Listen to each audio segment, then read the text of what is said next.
Hey guys, how are you? It's Zuzu here. I'm doing this message as sort of an update as to what's going on, but also as a message because I wanted to talk about some of the things that are occurring here um, in America. Some of you know, some of you may not know that my father passed on March 4th. It's been really difficult for the family because he died very suddenly. And it was some things the family sort of needed to struggle through.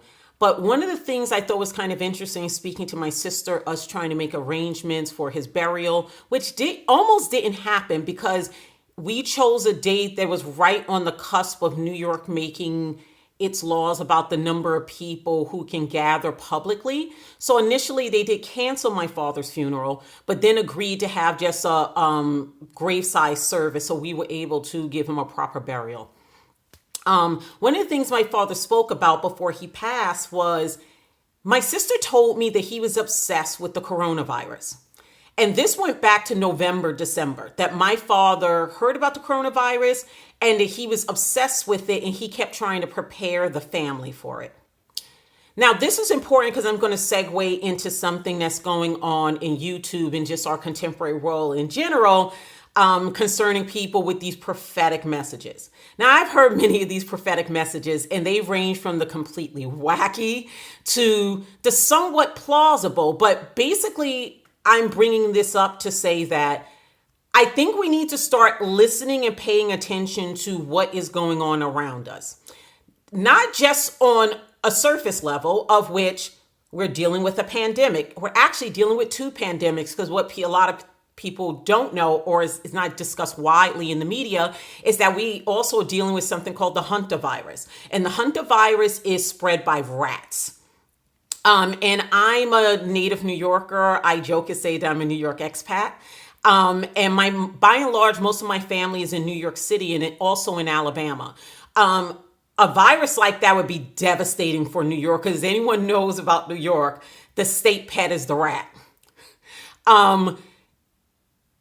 That I would like to sort of then segue to another issue that's going on.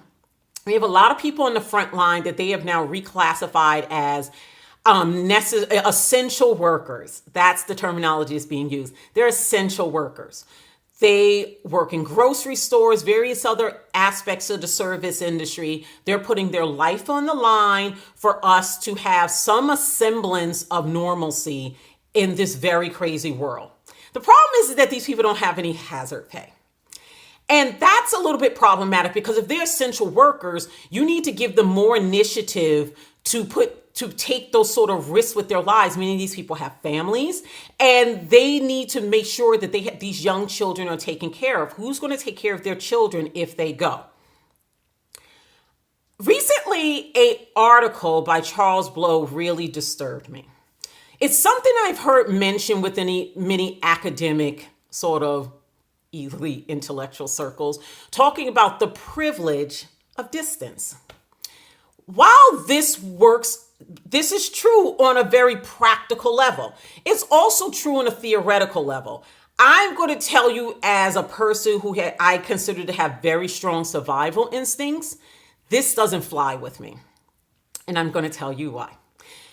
First and foremost, I don't care how slightly uncomfortable it is or even downright very difficult it is to have social distancing. You just have to do it. You know why? Because you either go to the front line in your job and risk your life, then you're risking your life being around people. You have sort of increased your probability of risk exponentially. So you're not going to sit there and tell me, have some ridiculous liberal think piece about how, it's just not possible because these people, they'll just starve to death. Well, let me tell you something. I've worked as a freelancer for 12 years, and actually technically longer than that, but I've consistently worked as a freelancer for 12 years. Let me tell you what I've learned in those 12 years. Working on jobs, have thousands of dollars outstanding and not being paid, and I have a penny to my name. I've learned that you can actually live on very little. I think a lot of people are too attached to certain things in our society. Most of the major cities have actually created rent freezes. So the thing is, there's no threat of you being thrown on the street. So basically, this is boiling down to food, just eating. You can live off of almost nothing.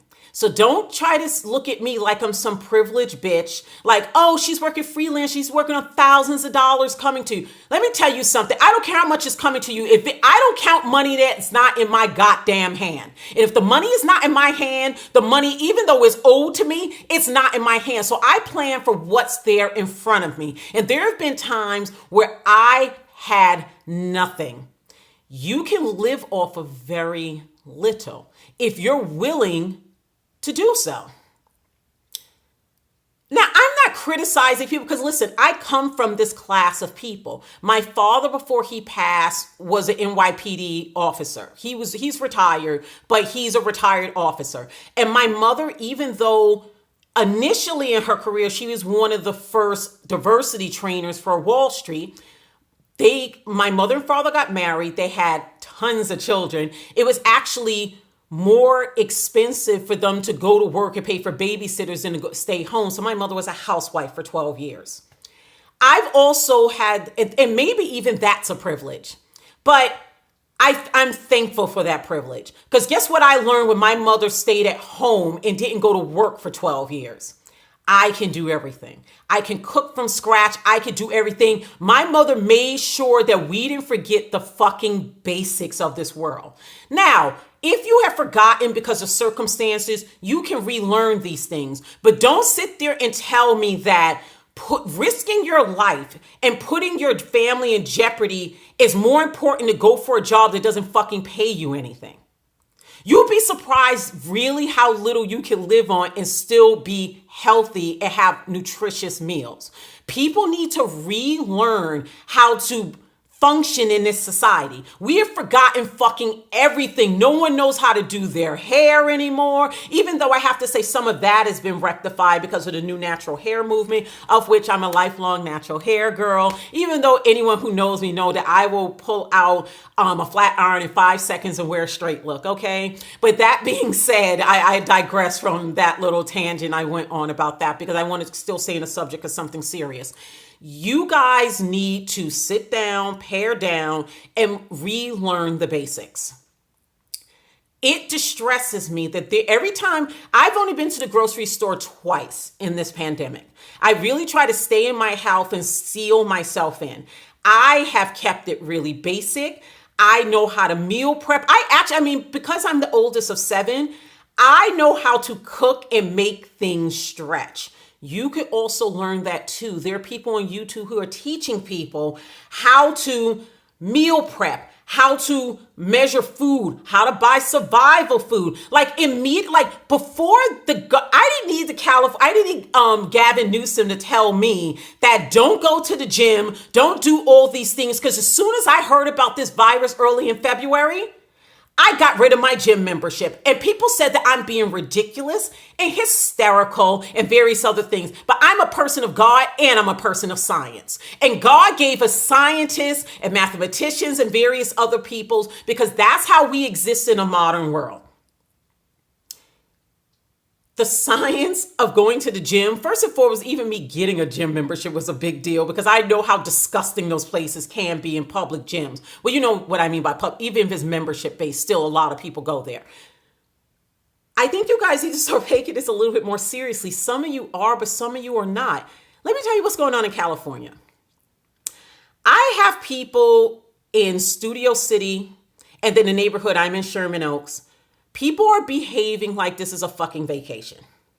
Now, Sherman Oaks, the probability of something happening is mitigated because I also found out something else about this neighborhood. Apparently, 37% of the homes in this neighborhood are vacant, which was a little alarming for me. But that being said, my neighborhood was already a low density neighborhood with further low density. So I have to say people walking around and running and stuff like that may mitigate some of the issues.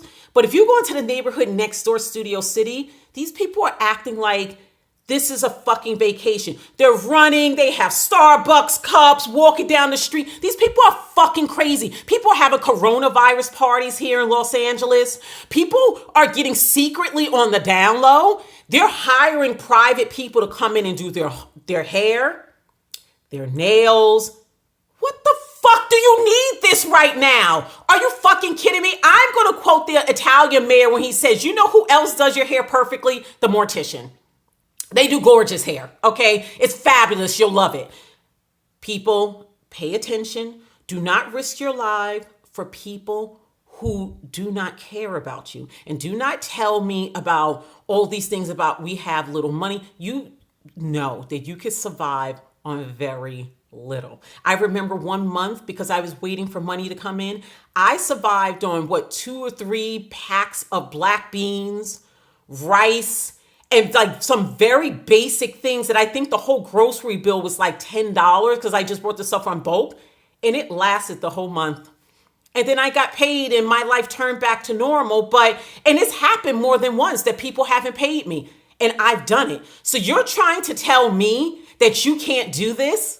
That you really feel you have such a poverty consciousness that they have actually already won with their war of attrition, because that's what's going on. This is complete and utter war of attrition, and they have already broken you down and proven that you would lay your life on the line for a scarcity economy that doesn't give a fuck about you. You will continually let them commodify your body and send you to pasture. And if this is your wish, then I say congratulations, you're doing the right thing, because that is exactly what's happened. Jeff Bezos has already approached most of these places to put in place automated tellers. They already have a plan to get rid of you. They just need to make it seem as if it was your wish and not their will. So then what are you going to do? Are you going to value yourself more? Are you going to lay your head down and your life down for people who don't fucking care about you? They see you in respects of dollars and cents. And guess what? Your value is very, very low. It's not high at all. It's extremely low. So what are you going to do? I hope you guys choose the right thing. Good luck and Godspeed.